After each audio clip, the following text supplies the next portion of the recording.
Hello, my name is Muni Yusuf. I'm a consultant cardiologist at the National Heart Institute, as well as CME project manager for the Egyptian Society of Cardiology. What to expect? Right, before we get into that, you need to be acquainted with our goals and objectives. We have three goals: to fine-tune the critical thinking of the practicing cardiologist to establish optimal knowledge implementation using the flipped classroom strategy, to expose learners to the highest levels of Bloom's taxonomy in the teaching sector on the learning pyramid, and then implement any deficiencies with hands-on experiences, priming them for mentoring at their workplace. Acquiring national and international recognition for the continuation of the course in upcoming years. Right, so our objectives, three objectives. By the end of this course, practicing cardiologists will rank at the educator level on the RIME evaluation scheme after their exposure to the curriculum, hidden curricula, and extracurricular character building activities. Mentors and the learners will experience and be capable of practicing the flipped classroom teaching strategy, and study material for the next course will be ready for publication. So then, what to expect? This is our expectation list that we'll be going over today. Pre-session preparation, teams of threes, 6 case scenarios per session, 3 curricular cases, 3 student cases, educational tools, formative assessments, summative assessments, 5-minute guidelines and hidden curricula, and finally our rubrics. Let's start. Pre-session preparation is our knowledge acquisition phase. This is where the learners brush up on the guidelines, read anything that mentors suggested them to read, and do their Canvas pre-work, which consists of a focus video followed by MCQ online quizzes. Teams. Okay, we'll be working in teams of threes for the following cyclical interchanging roles: patient, doctor, and case analyzer. Patient role player is responsible for providing and acting out the case scenario with the doctor role player, as well as providing the audio visuals. The doctor role player is the team leader, responsible for case submission, delegated author for the case, provides 6 MCQ lead-in questions with 3 potential answers for each option set, 1 answered key according to the latest guidelines, and explained answers, which are AMA referenced. The lead-in questions must cover the following 6 categories: personal history and or past and family history, complaint and or history of present illness, risk factors and or other body systems, general and or local cardiac examination. A photo may be provided, but patient's face needs to be covered, and we need to have the patient's permission to do so. Investigation and or differential diagnosis with image and or tracing and or labs provided, treatment and or patient counseling. Case analyzer is to analyze the case and provide focus box with the take-home message. Okay, what is the goal of these case submissions? Well, obviously, the learners acquire writing skills, and the case submissions will be used as curricular cases for the following batch of learners with the following credit attributions. The learners will receive authoring credit, and the mentors peer reviewing credit. Curricular cases for 2021. The chapter cases were written and peer reviewed by the mentors, and these chapters will be sent out to the learner teams 2 weeks before their due session date for preparations. The student cases are the cases written by the students and peer reviewed by the mentors, and these cases will be submitted and attributed to the doctor role player. Preliminary submission will be 2 weeks before presentation, and the case will be submitted as many times as necessary until it is accepted for publication. Our educational tools: knowledge acquisition guides, focused pre-session Canvas videos followed by online pre-session quizzes, modified collaborative team-based learning and team concept consolidation with in-class role-playing, audio-visual, think, pair, share, critical thinking, SNAPs, illness script building, constructive debriefings by peers and mentors, self-directed learning and post-session workup, preparing cases and preparing for role-playing, uploading cases to the Rheumatic Heart Disease Registry, as well as peer teaching as members of the small in case scenario automated response system debriefings. We'll be using Google Forms for that. So, modified collaborative team-based learning. What is that? Okay, it is learner-centered cooperation between participants discussing cases. The students identify problems as they perceive it, bringing their own background knowledge and principles, formulating strategies to analyze the data and generate solutions. The teachers are moderators or facilitators, and the purpose of using the cases is to simulate classroom discussion and collaborative analysis, and this involves the interactive student-centered exploration. Think, pair, share. What is that? Okay, it's also a collaborative learning strategy where students work together to solve a problem or answer a question. The students think individually at first for about a minute and then discuss it in groups of threes for another minute, and after that share the ideas with the whole class. Snaps. Okay, let's just read this together here. Okay, in learner-centered education, the learner takes an active role in their educational encounter by discussing the patient encounter beyond the facts, verbalizing their clinical reasoning, asking questions, and engaging in follow-up learning pertinent to the educational encounter. The preceptor takes on the role of a facilitator by promoting critical thinking, empowering the learner to have an active role in their education, and serving as a knowledge presenter rather than a knowledge source. Okay, so what does the S symbolize? This stands for summarizing briefly the history and findings, and it should be no more than 3 minutes. The N is to narrow the differential diagnosis into 2 to 3 relevant possibilities presented as a list. The A is for analyzing the differentials, comparing and contrasting possibilities with evidence to either support or refute them by thinking out loud with the whole group. P, the first one, is to probe the preceptor by asking questions about uncertainties, difficulties, or alternative approaches. In other words, clarify any areas of confusion and highlight pearls or areas of importance. The second P is to plan management for the patient's medical issues. And the last one, S, is to select a case-related issue for self-directed learning. In other words, they find the points that they would like to pursue further and perform researches on that. Illness script building. This is an illness script template that I put together to cover the 6 cases that we'll be covering per session.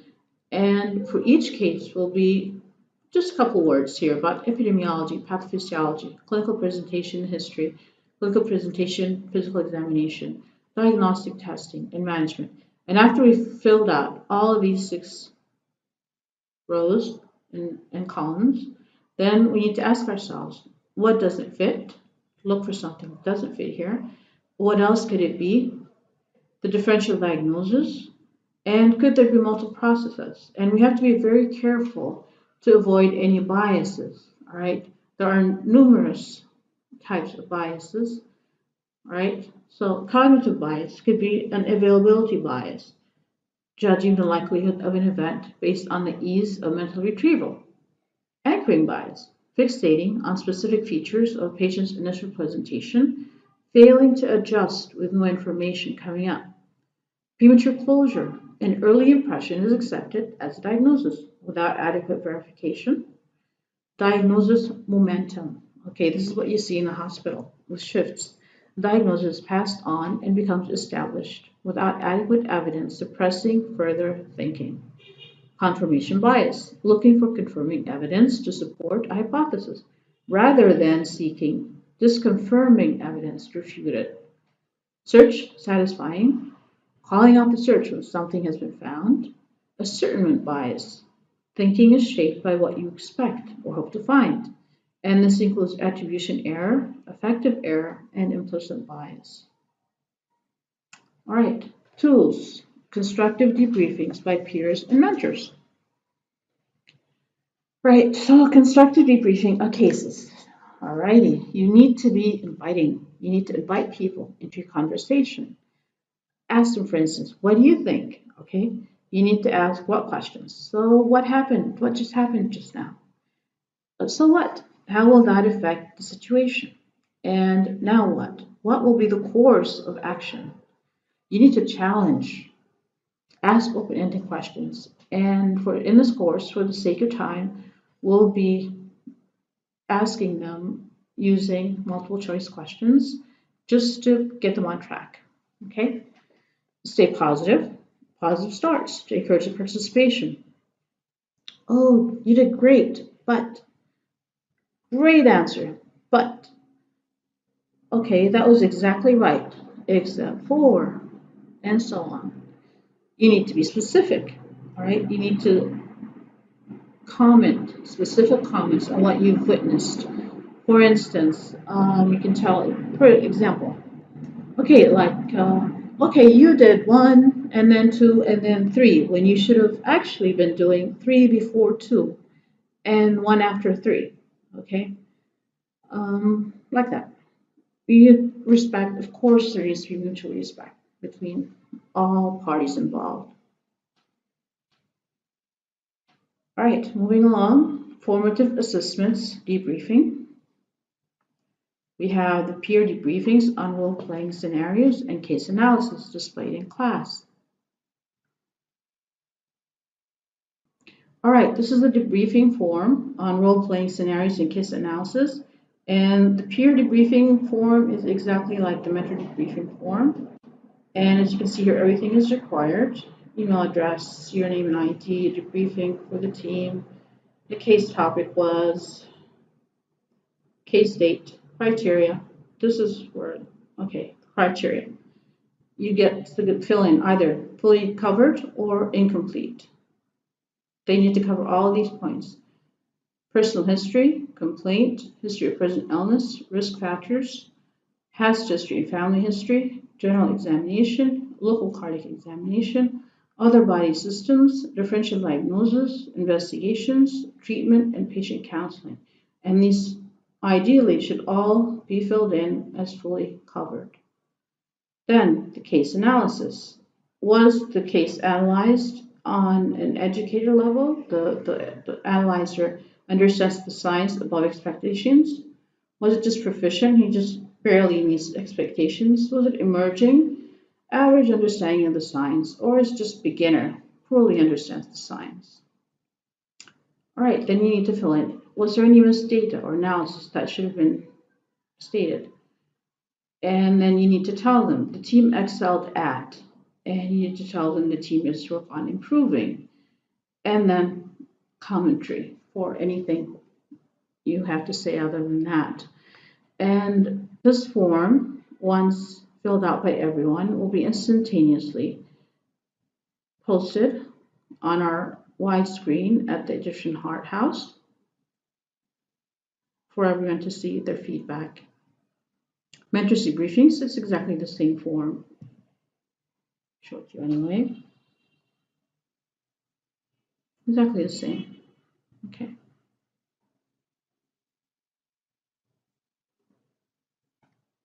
Self-evaluation form. This one needs to be filled in by every learner about himself or herself. Email address, ID, case date, the role they played. Were you patient? Were they doctor? Were you analyzer? Difficulty level. The case was extremely difficult or it was extremely easy. And the greatest difficulty found doing the case, not just on scientific level, but also working with the peers. And what the learner improved at. Okay?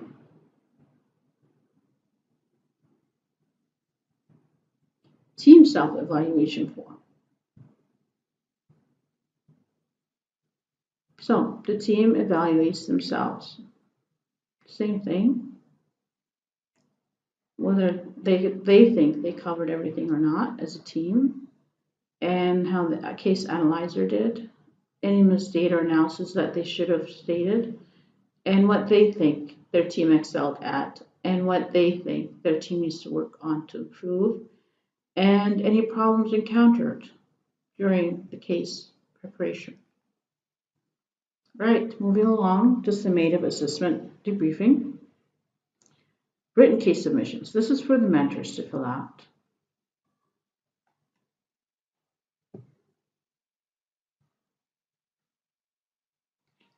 And this is what the cases will be graded upon, right?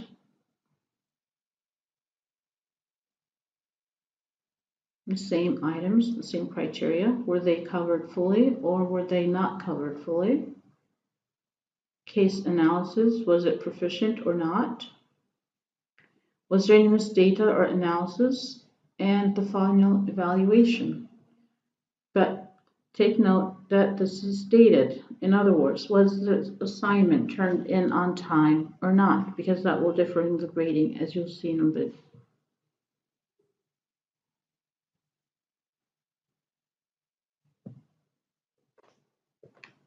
Okay, now the final exam, case evaluation.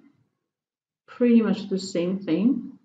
This is the final exam. This is the last case they'll be presenting by themselves, not as a group, solo, right? Same criteria apply. And finally, the final grade, final evaluation. The learner level, is it below average after 6 months with us? Or is it average, or is it above average? If everyone gets above average. And then the course evaluation submission form. And this is filled out by the learners. Okay, so the course difficulty level, was our course extremely difficult, or was it extremely easy, or was it something in between? The greatest difficulty they saw, they encountered, what they improved at after 6 months, and they get to rank the mentors. The learners rank the mentors, right?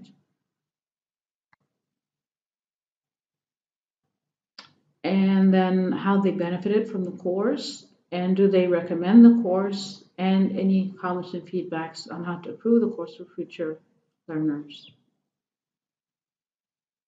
Okay, moving along. The 5-minute guidelines and hidden curricula. We do have hidden curricula in this course, and the first one is punctuality. The last learner to enter the lab will prepare a 5-minute presentation. Even if it's the same learner each and every single time, they will also prepare a 5-minute presentation each and every single time. Okay. Detailed history taking, and we have a sample questionnaire for the course registration form.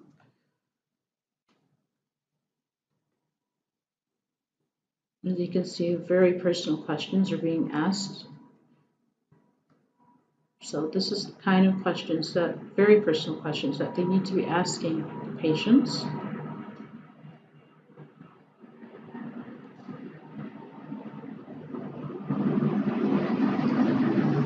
Freedom to give constructive feedback and respect to personal opinions through the automated response system forms, the Google Forms.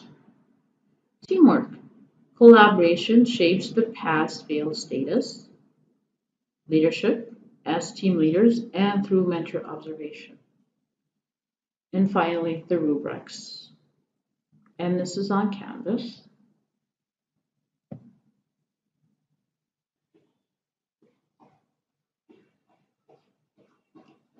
This is our Canvas, our e-learning platform.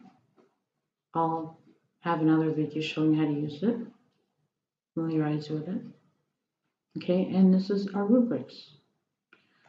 Professor's evaluation for case presentations shapes 20%, and less than 12 cases gets 0%.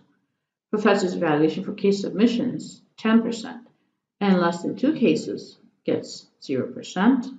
Attendance gets 30%, and less than 20 days is 0%. Registry upload gets 10%, and less than 6 cases uploaded receives 0%. So as you can see, this is basically an all or none law here, okay? Final exam gets 30%, and the final exam case submission date will not be accepted after the 20th of March, 21. And as you can see here, the assignment pre-course workup is already uploaded, as well as the quiz.